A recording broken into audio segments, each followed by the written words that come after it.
Bonjour, voici l'info C'est ma TV en bref. La promenade gourmande 2024, excellente promotion qui s'est tenue en septembre dans la région de Montmagny et les îles, qualifiée de savoureuses découvertes et d'agréables rencontres, a été couronnée de succès. Un peu plus d'une vingtaine d'entreprises du secteur agroalimentaire dont les boulangeries, érablières, cidreries, bleutières, fromageries, fermes maraîchères, pour ne nommer que celles-là, ont pris part à la promenade gourmande. Le comité exécutif du Cégep de la Pocatière a procédé, lors de sa séance tenue le jeudi 19 septembre, à la nomination de Madame Marie-Claude Hardy au poste de directrice adjointe des études soutien à l'enseignement du Cégep, poste qu'elle occupera à compter du 15 octobre prochain. Madame Hardy est diplômée de l'Université Laval et possède un baccalauréat ainsi qu'une maîtrise en mathématiques. Plus de 120 policiers provenant de plus de 25 services de police ont été mis à contribution vendredi dernier lors d'une opération d'envergure dans le cadre de la stratégie provinciale de lutte contre le crime organisé Centaure.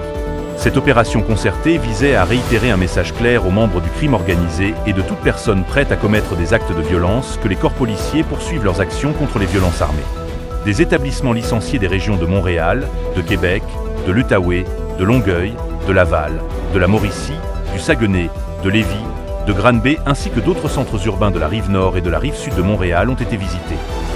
Au sport, l'autodrome Montmagny était l'hôte de NASCAR Canada pour la première fois ce week-end, alors que se déroulait la finale de la saison 2024. Plus de 22 pilotes se battaient pour la première victoire sur le tracé de 3 huitièmes de mille. Rappelons d'abord que ce reportage a été réalisé samedi pendant les qualifications et que les résultats finaux vous seront transmis un peu plus tard sur nos ondes. 3 Québécois étaient en lice pour mettre la main sur le championnat. Il s'agit de Marc-Antoine Camiran, Kevin Lacroix et Andrew Ranger. En ce qui concerne celui que l'on peut qualifier de vétéran, Andrew Ranger, il a commencé à courser dans la série NASCAR il y a 17 ans et il était à ce moment le seul Québécois.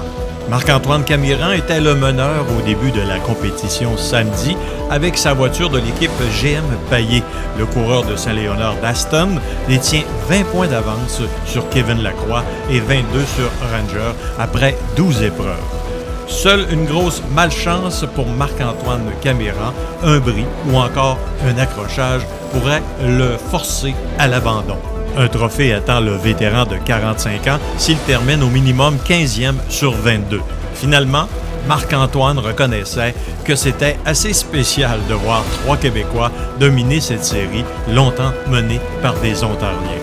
En résumé, la série NASCAR Canada était en piste pour les pratiques et qualifications ce samedi et faisait sa course pour la finale du championnat 2024 ce dimanche.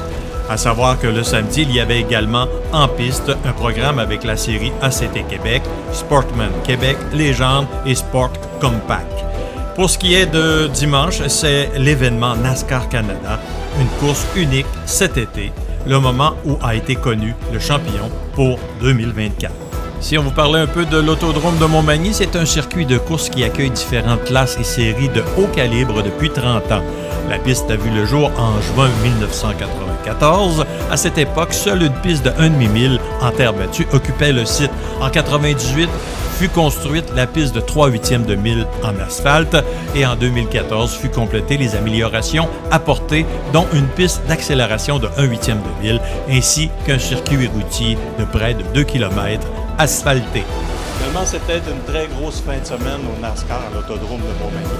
Nous aurions aimé avoir quelqu'un en entrevue, malheureusement. L'horaire très chargé des pilotes, entre autres de Raphaël Lessard, ne nous permettait pas de vous voir, ainsi que le bruit ambiant, comme vous pouvez le constater, ne nous permettait pas d'avoir un entrevue. Mario Lacombe à l'autodrome de Montmagny pour CEMA TV Information.